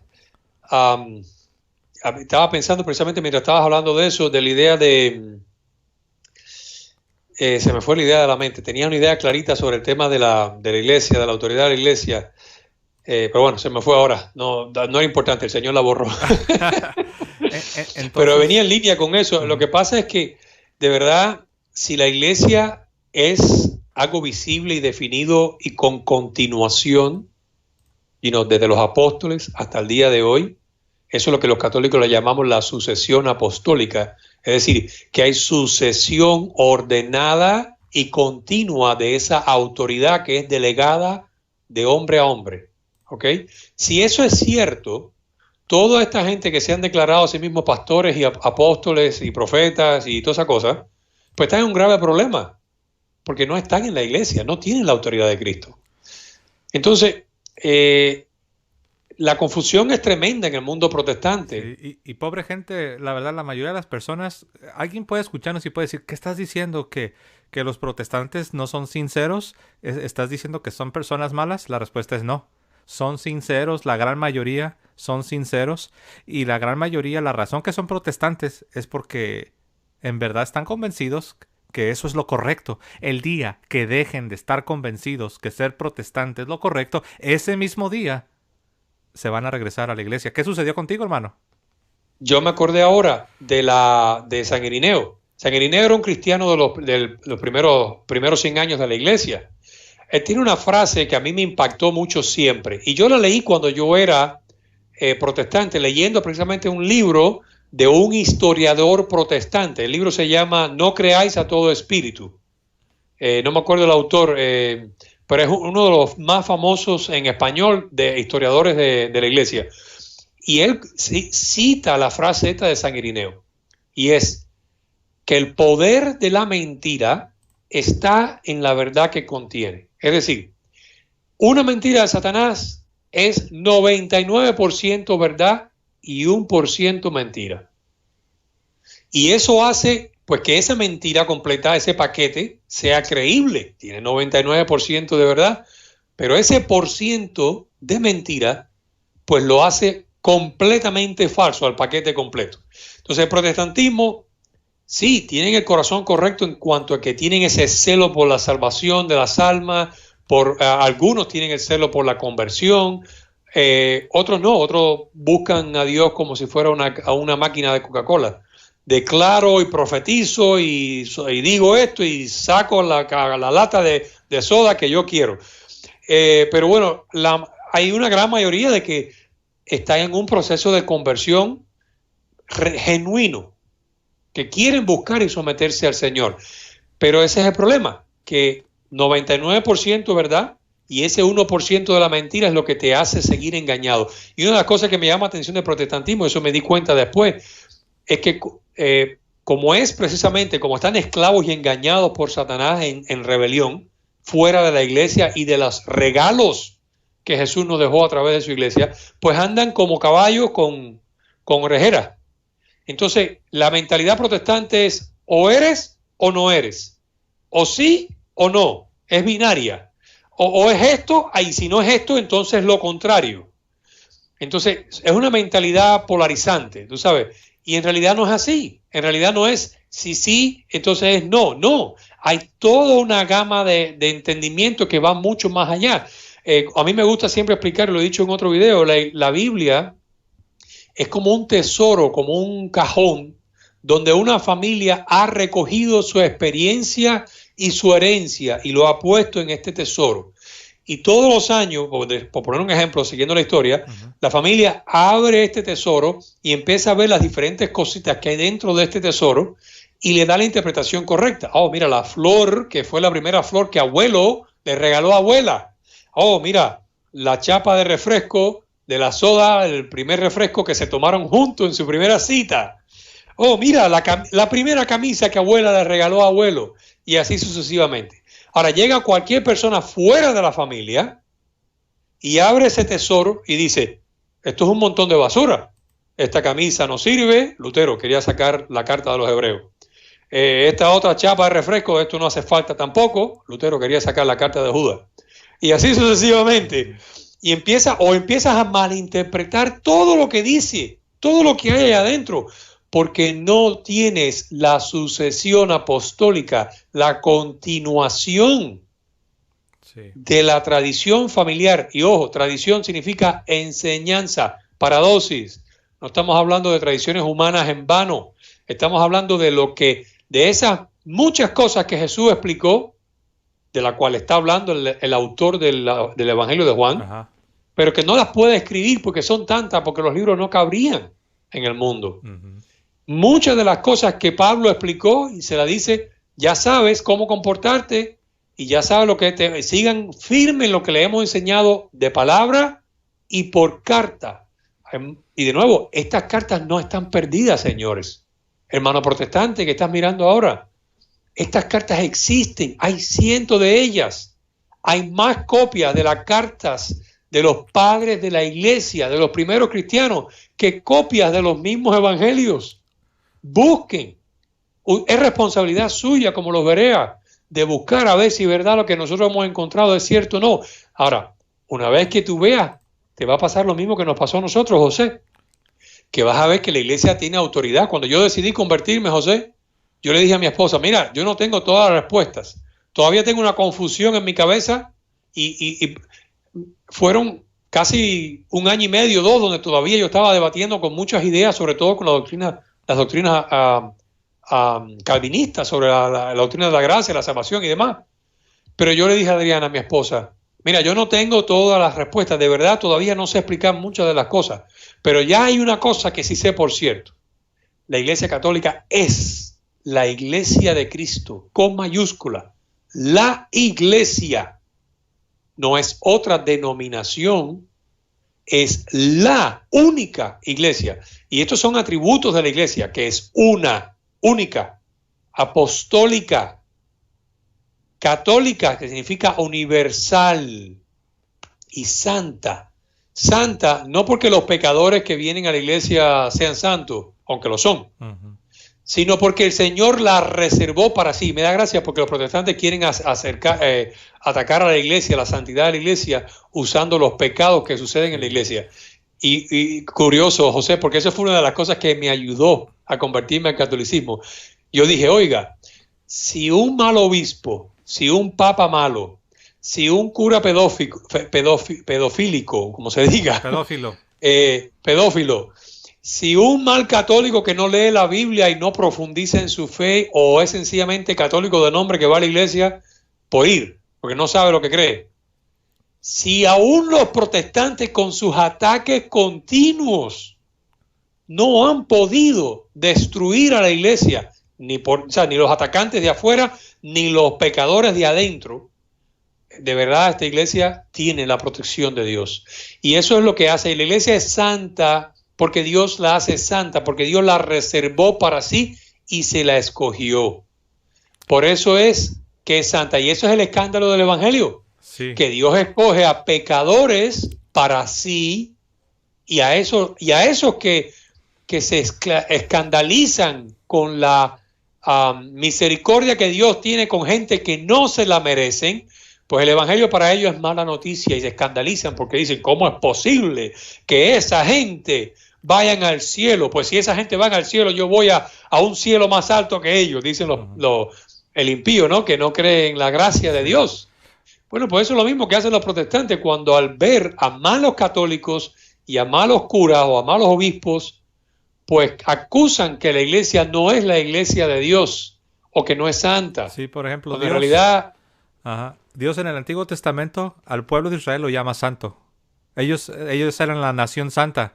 Pregunta. ¿Y cuántas rebeliones no tuvieron? Exacto. Y de hecho iba a decir. ¿Y acaso Dios los abandonó? Dios los castigaba, pero siempre los restauraba. Entonces, porque Él era fiel a su promesa. La iglesia es santa porque su origen es divino y porque fue apartada para Dios, porque Cristo es su cabeza, porque el Espíritu Santo mora en ella, no porque todos sus miembros sean perfectos y nunca cometan pecados.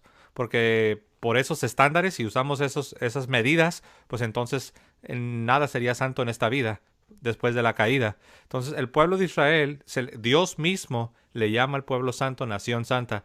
La pregunta es, ¿no es acaso el mismo pueblo de Israel que San Pablo en 1 Corintios está diciendo idólatras, adúlteros, renegando contra Dios, murmurando contra Dios, ellos cayeron en soberbia? Es el mismo pueblo que Dios dijo que eran santos. Entonces la iglesia es santa porque su cabeza es Cristo. Yo no sé cuánto tiempo más tenemos, pero a mí me gustaría dejarle una tarea a los hermanos separados o protestantes que están mirando este video. 5 minutos. Le dejamos una tareita. Yo quisiera dejarle de tarea, José, que lean en contexto y en detalle 1 de Timoteo 3:15. ¿Quién es el baluarte de la verdad? ¿En la Biblia o en la iglesia? Y quiero que busquen entonces un poquito más allá en la historia. Porque, mira, una de las cosas que me encanta decir es que ninguna de las doctrinas protestantes son más viejas de 500 años. Es decir, por más de 1500 años, nadie sabía de lo que ellos hablan. Ni nadie nunca habló ni escribió ni una sola palabra de lo que ellos creen. Uh-huh. Que busquen específicamente las cartas, los escritos de San Ignacio de Antioquía, Ignacio de Antioquía, Clemente el Romano o Clemente de Roma. Y por favor, si eres protestante, no te vayas a un website reformado, por ejemplo, los que son calvinistas, a buscar la cita de los padres de la iglesia, porque ellos escogen solamente lo que les conviene, un poquito de esto, un poquito de acá, nada que contradiga las herejías protestantes. No, busca los textos originales. Léete las cartas. Hay un libro que yo les recomiendo. Nuestros padres sabían mejor. Our Fathers Knew Best. Déjame ver si encuentro ahora el autor rapidito. Sí, se llama Jimmy Akin. Pero está en inglés. Que yo sepa, no está en español. No sé si está en español. No.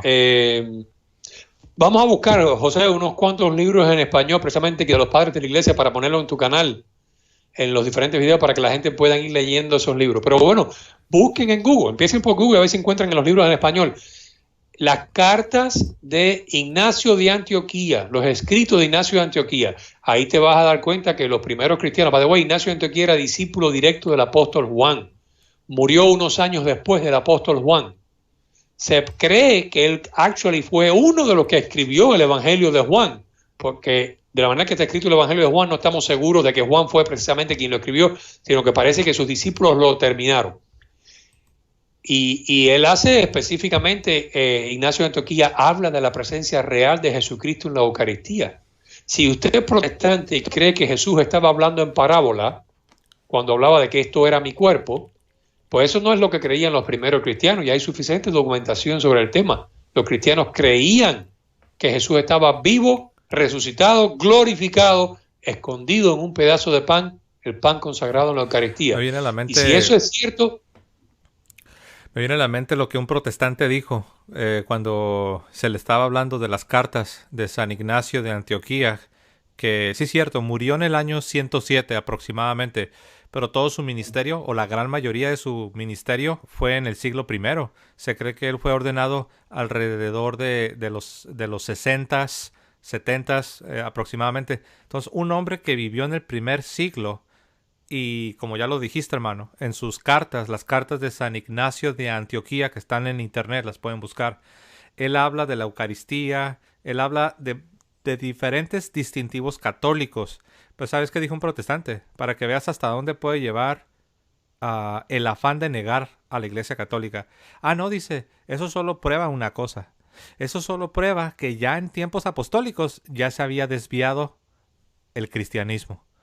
Wow, o sea Claro. que él prefería O sea, pensar que el cristianismo se había corrompido del todo, en lugar de preguntarse, oye, ¿es cierto? Esto es algo que me debería de hacer pensar. ¿Cómo es posible que este hombre, Ignacio de Antioquía, que conoció y fue discípulo de los apóstoles, esté hablando de estas cosas que son católicas de la carne y la sangre de Cristo, y donde está el obispo está Cristo, y donde está el obispo está la iglesia, y no hagas nada aparte del obispo? Todo esto suena muy católico. No, él prefirió pensar.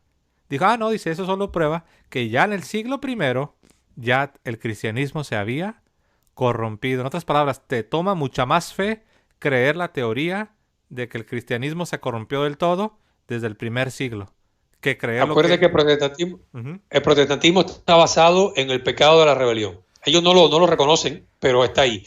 Y no sé qué es lo que sucede. En su ceguera, incluso ellos creen que según va pasando el tiempo, va evolucionando y purificándose la interpretación de las escrituras.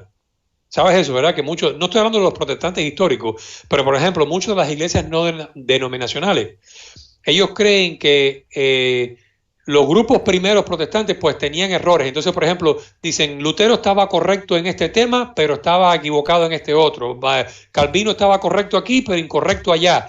Y entonces toman y escogen lo que les da la gana y arman ese Frankenstein de puras mentiras y herejías, y se van engañando y engañando a otros. Y ojo, yo quiero que si eso es cierto, primero, Dios es mentiroso porque no cumplió su promesa, la promesa que Jesús hizo de proteger a su iglesia, que los poderes del infierno no podrían contra ella, y de guiarla por el medio del Espíritu Santo. Segunda, si eso es cierto, el Espíritu Santo es un bipolar. Okay. Porque obviamente que a uno está guiando, a uno lo guía para un lado, otro guía para otro, y ahí... Exacto, le da unas interpretaciones increíbles. ¿Sabes por qué me reía cuando dijiste esto de que escogen unas cosas de Lutero y dicen, no, aquí se equivocó, esto sí lo agarró bien, no, aquello se equivocó? Me reía por esto, porque yo mismo como protestante, cuando estoy investigando el catolicismo, yo mismo me hice esta pregunta, oye, ¿y cómo puedo saber en cuáles cosas no se equivocó Lutero y en cuáles cosas sí se equivocó Lutero? Bueno, porque le estabas poniendo la fe a tus maestros, a esas doctrinas humanas, precisamente. Tú sí estabas siguiendo tradiciones humanas. Sí, pero... en ese sentido, bajando valor a algunos y a otros no. Sí, pero a lo que me refiero va un poco más allá. O sea, cuando alguien te diga, no, es que tienes que entender, Lutero no era perfecto, él sí se equivocó. La pregunta que uno le puede hacer rápido es, ¿y tú cómo sabes en cuáles cosas sí se equivocó y en cuáles cosas no se equivocó? ¿Cómo discriminas? ¿Cómo distingues? ¿Cómo separas el error de Lutero de la verdad de Lutero? La respuesta es, cada quien lo interpreta de diferente manera. Exacto. Y no, dice, bueno, es que la Biblia está escrita así, pero es que Lutero sabía griego y hebreo. De hecho, él tradujo la Biblia. Tú sabes más que él para poder ver. Mira, el otro día yo conversaba con alguien sobre las particularidades de cada nación. Por ejemplo, hay muchos dichos, muchas costumbres que tienen los mexicanos que si plantas, por ejemplo, a un cubano entre un grupo de mexicanos, pues no entiende ni papa de lo que ustedes están hablando. Y hay frases que los cubanos decimos, por ejemplo, que si cualquier otro latinoamericano nos escucha, no entiende nada de lo que significa. No entiende para nada. Entonces, cuando tú vas a entender las escrituras, tú no puedes entenderla con la mentalidad de 2020, Estados Unidos, México, Guatemala, España, donde estés. Tú tienes que entenderla con la mentalidad que los judíos de aquella época la entendían. Primeramente porque ese era el público inicial que los apóstoles estaban trabajando, y después los griegos. Es decir, ¿quién puede saber mejor de lo que el Señor enseñó? ¿Nosotros o Lutero en el año 1500 tanto? ¿O una persona que fue discípulo directo del apóstol Juan, que escuchó directamente del apóstol Juan lo que Jesús le enseñó al discípulo amado? O sea, ¿quién puede entender mejor lo que Mateo estaba escribiendo en su Evangelio de Mateo? ¿Un griego o un judío que entendía y había vivido durante toda su vida la tradición hebrea? Por ejemplo, les doy un ejemplo. Yo no sé cuántos de ustedes están familiarizados con las tradiciones hebreas, pero si ahora yo te pongo en una familia hebrea, tú no tienes idea de cuáles son las fiestas que ellos celebran, o la razón por la que ellos celebran ciertas fiestas, o por qué se ponen el yarmulke o el kipá en la cabeza, o por qué tienen la mezuzá en la puerta. No tienes idea, y sin embargo crees tener la interpretación correcta de la Biblia. Para poder entender qué significaban esas cosas, la mezuzá, el kipá, la fiesta tradicional que hasta hoy en día el judío celebra, pues tienes que sumergirte en la enseñanza, en la tradición hebrea.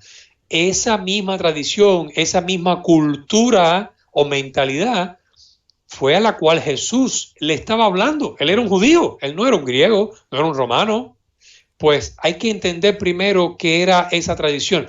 Los que mejor tienen información y con más pureza de lo que Jesús enseñó fueron los cristianos del primer siglo específicamente, los que estaban los más cerca de la raíz, los que mamaron la leche directo. Yo agregaría la iglesia, obviamente Claro. los escritos, ¿no?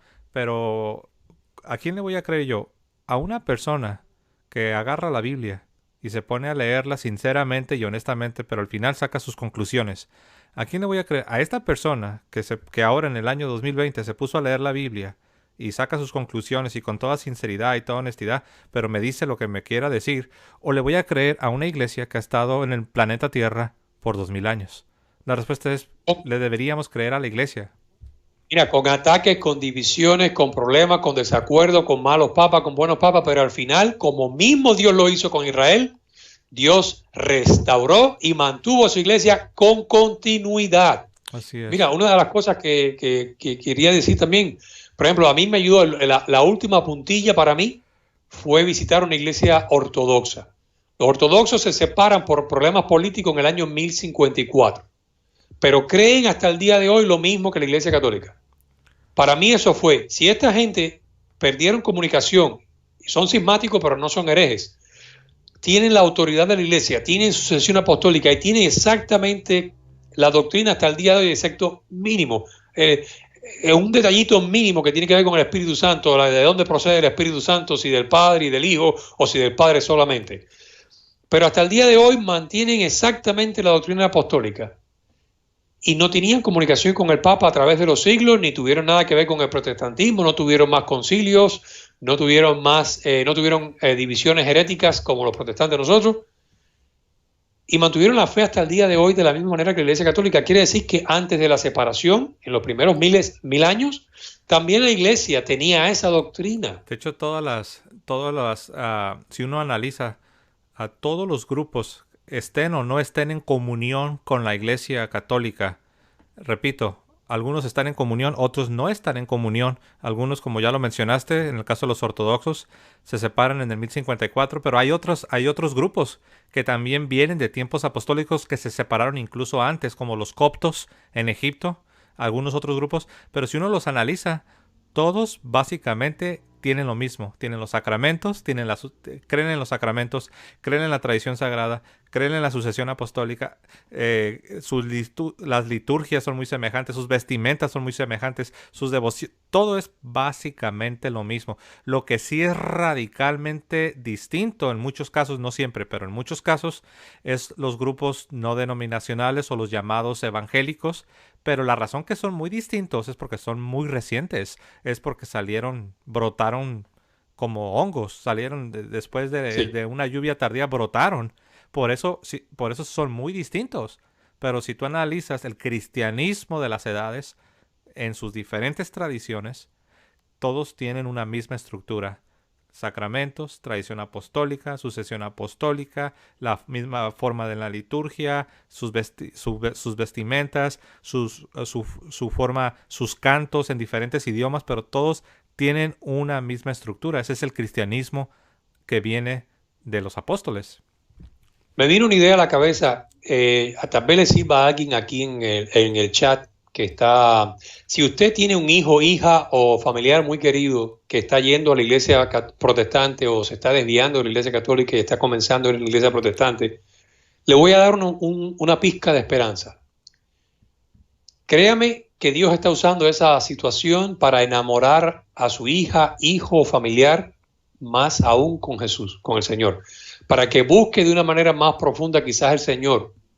Ojo, quizás Dios está permitiendo, y lo permitió con José, lo permitió conmigo, con tantos otros, estos desvíos para que después, como Pedro, regresemos a casa para confirmar a los hermanos.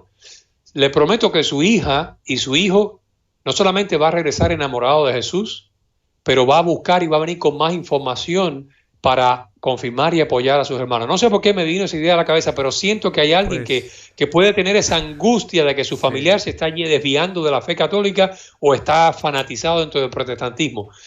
Hay una cosa buena. Ajá. Ellos sinceramente buscan al Señor, están enamorados del Señor y el Espíritu Santo los va a guiar a toda verdad y los va a sacar del error y los va a regresar a la iglesia. Quiera Dios que sí, y muchas veces así sucede. Sucedió en tu caso, sucedió en el mío, ¿no? Entonces, ¿Sabes que porque uno pudiera... hay cientos de pastores que Sí, se están convirtiendo al catolicismo? así es, hay muchos pastores. Entonces, cuando estamos hablando aquí, como lo que hemos tratado, de cómo se malinterpreta, del espíritu de rebelión en el protestantismo, esto no es un ataque, ni siquiera en contra de los pastores, sino que estamos hablando de que si nosotros damos nuestro brazo a torcer, y decimos, no, pues es lo mismo ser católico, ser protestante, con que seas sincero, con que tú seas honesto, con eso es suficiente. Si nosotros aceptamos esa premisa, entonces estamos diciendo que no hay una verdad absoluta y estamos cayendo en el relativismo teológico, Correcto. ¿verdad? Entonces, eso es lo que estamos diciendo. Sí hay una necesidad imperante, urgente, de que el cristiano que ama a Cristo y que ama la Biblia esté en el seno de la Iglesia Católica. Pero por otro lado, es cierto que Dios escribe derecho en renglones chuecos. Es cierto, no debemos abandonar la iglesia, pero muchas veces Dios en su providencia, eh, obviamente es uno el que decide, no es Dios. Dios no te manda que te hagas protestante, pero muchas veces Dios va a usar, va a usar eso para llamarte. Entonces, porque uno puede preguntar, entonces, ¿cuál de las dos es? O sea, ¿son sinceros, son honestos y está bien que se queden ahí? ¿O están mal y deben regresar a la iglesia? Yo No, digo, deben regresar a la iglesia. así es, Deben. deben regresar a la iglesia, pero al mismo tiempo ahí es donde entra la caridad y recordar que la gran mayoría de esas personas son personas que son sinceras, que son honestas. ¿Están en error? Sí. ¿Deben volver a la iglesia? Sí. Pero también debemos de tener paciencia y caridad y como dijo el hermano Jorge, tú no sabes. Tú no sabes si ese rebelde que se la pasa atacando a la iglesia porque lo han enseñado mal, no sabes si quizás Dios le conceda, como dice San Pablo, quizás Dios le conceda que sus ojos se abran y que se dé cuenta que como San Pablo está persiguiendo al mismo Cristo. Hay que Y decirlo. termine siendo un apologeta, como lo está haciendo usted con el canal ayudando precisamente a confirmar no solamente a los católicos, sino también ayudar a aquellos que están buscando. Mira, hermano, aún Pa- todavía me llegan notificaciones ahí en la campanita de mi canal. Y le doy clic y de repente son comentarios en inglés de católicos que están respondiendo mensajes que yo dejé en canales católicos, pero cuando yo era protestante. Y yo dejé el mensaje escrito atacando a la iglesia o contradiciendo a la iglesia. Y ellos después encontraron mis comentarios protestantes y me responden. ¿Y qué haces en ese caso? Y les respondí. Le dije, hermano, es que yo escribí Aleluya. eso. Yo escribí eso cuando yo era protestante. Tengo 2 años que me convertí. Tengo 3 años según sea el caso, ¿no? Oh, wow, no, pues no Qué sabía. Pues yo lindo. nada más estaba respondiendo a tu mensaje que dejaste. Yo no sabía que ya eras un católico. Pues sí, le digo, ya soy católico. Déjalo ahí, porque uno no sabe quién viene atrás. Y aquellos hermanos que están buscando y que están curiosos y que tal vez en este momento están pataleando de rabia y de ira contra nosotros, mira, mantengan el contacto de José, manténganse cerca del canal. Nosotros tenemos un grupo también en WhatsApp donde nos comunicamos y nos apoyamos, porque el proceso, una vez que tú entras a la iglesia católica, o sea, la iglesia de Cristo, realmente, José, es duro al principio, porque uno viene con tantas ideas y tantas cosas, y hay cosas que quieres imponer dentro de la misma comunidad católica y cambiarlo, y no te gusta porque el cura lo hace así y debiera ser asado. Y una de las cosas que uno le cuesta, por lo menos a mí me costaba muchísimo, es aceptar la autoridad de la iglesia y someterme a ella y confiar en la sabiduría de Dios a través de sus escogidos, de sus ungidos. ¿Y por qué la iglesia lo hace? Por ejemplo, una de las cosas que a mí me molestaba era que cuando Adrián y yo nos casamos por la iglesia, ¿sabes? Nos validamos nuestro matrimonio. Yo quería que en la misa pues se pusieran los cantos que a mí me gustaban de diferentes cantantes protestantes y quería yo predicar. Y el cura me dijo, no, eso no es así. Aquí en la misa se ponen los cantos que están escogidos exclusivamente para la liturgia. Y después cuando te pones a ver la diferencia es que los cantos que están usados, que se usan para la liturgia, solamente hablan de Dios.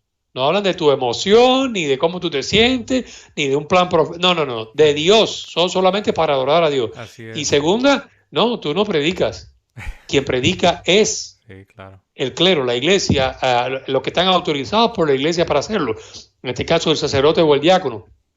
A mí me daba burbuja aquello, o sea, aquello me ponía incomodísimo, molesto, porque mi soberbia protestante, yo creía que yo podía predicar mejor con cura. Y tal vez sea verdad, pero la realidad es que no es así. El Señor escogió a esas personas y las ungió con un ministerio.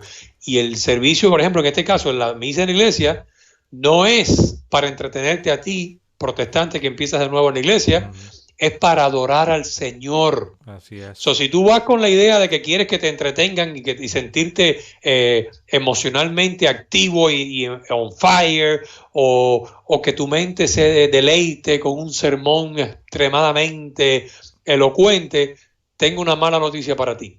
La misa es para adorar a Cristo vivo y resucitado. No es para complacerte a ti en tus emociones y en tu intelecto. Si vas a arrodillarte y adorar al Señor, la vas a disfrutar. Así es. Pero hermano, si vas con la idea de ser entretenido, como yo fui por muchos meses, pues entonces vas a tener ese conflicto. Mantente, tú que estás buscando, mantente cerca del canal La Fe de la Iglesia y de José. Pide si quieres entrar al grupo una vez que ya ingreses en la iglesia y nosotros te vamos a ayudar. Vamos a acompañarte porque es importante también que tengas compañía en el proceso. Amén. Bueno, hermano, pues estoy disfrutando mucho esto, pero por causa del tiempo lo vamos a dejar aquí. Quiero darle gracias a todos los que nos han estado acompañando, gracias a todos también los que están participando en el chat. Quiero darle gracias a Dios a las personas que nos han apoyado, han hecho un par de donaciones. Gracias, hermanos, a todos en general. Pero sí, hago mención de los que nos han dado un par de donaciones, hermana Mercedes y hermana Jaciel, y hubo otro par de hermanos, perdón, los nombres no los tengo aquí enfrente de mí, a todos ustedes que nos han apoyado, y como dije, a todos en general, gracias por su apoyo, y bueno, lo vamos a dejar aquí por causa del tiempo. A mí me encantaría. Y que vayan a la tienda y compren que se hagan parte del equipo, para cuando vean los videos, a ver, se pongan la chamarra, la camisa. ¿Dónde está la camisa? Enséñala, pues. A ver, déjame ver si me muevo un poquito para que se vea. Oh, ahí está, ahí, mira. con el escudo de la fe de la iglesia, para que así empiecen a salir ya a predicar y a defender la iglesia. Amén.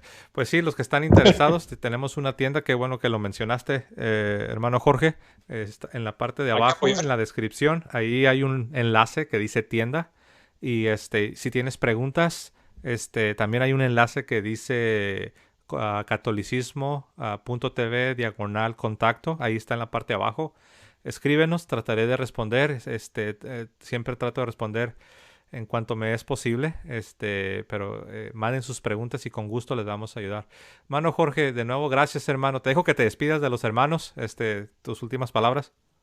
Una bendición para todos ustedes. Sigan orando por nosotros. Nosotros vamos a seguir orando también por ustedes que están buscando. Por favor, recordémonos todos. Esto es una cosa que José y yo estábamos sintiendo hoy. Tengamos caridad, compasión, amabilidad con estas personas que están buscando y quizás están reaccionando de una manera negativa ahora. Es parte del proceso. Gracias por la paciencia que han tenido con nosotros y sigan adelante. Gócense de que están en la iglesia del Señor, disfrútenla, aprendan cada vez más, llénense más de lo que la iglesia ofrece. Disfrútenla, disfrútenla. Nosotros tenemos una cosa que es una bendición impresionante. Ahora lo vemos que, por ejemplo, por mucho tiempo yo estaba fuera de esta bendición. Conozcan cada vez más la riqueza que está en sus manos. No se conformen con solamente ir a la iglesia, a misa. Profundicen. Amén. Adiós. Amén. No, gracias a ti, hermano Jorge, te agradezco. Y bueno, aprovecho para los que no se han suscrito, suscríbanse por favor al canal, les animamos. Hagan clic en el botón de suscríbete y hagan clic en la campanilla, escojan todas las notificaciones. Y bueno, ya saben, como ya lo mencioné, gracias a todos los que nos apoyan, gracias por apoyar nuestro apostolado. Y bueno, dicen que, se dice, ¿no? Que el que mucho se despide es porque pues tiene muy pocas ganas de irse, ¿no? Y eso es cierto. No me quiero ir, pero ya me tengo que ir. Bueno, Lo hemos disfrutado. mis hermanos, denle like, compartan, dejen sus comentarios. Que viva Cristo Rey y que viva Santa María, siempre Virgen. Que Dios me los bendiga, hermanos. Un fuerte abrazo a la Amén. distancia. Que pasen una bonita tarde, una bonita noche y hasta luego, hermanos.